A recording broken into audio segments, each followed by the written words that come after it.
तपाईँको भागमा चाहिँ यो अफ गर्नु न।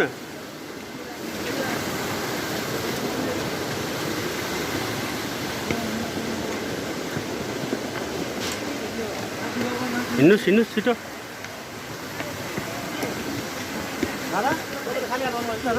म खाली हात छु र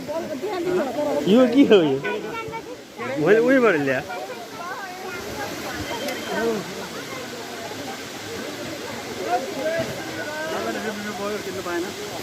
मसँग छ दिउँला मसँग छ दिउँला यता हेर्नुहोस् त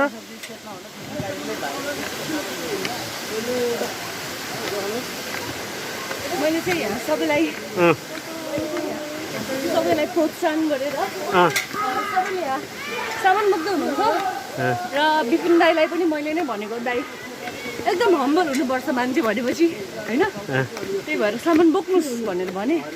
र उहाँले बोक्नु पनि भयो र मैले पनि बोकिरहेको छु भारी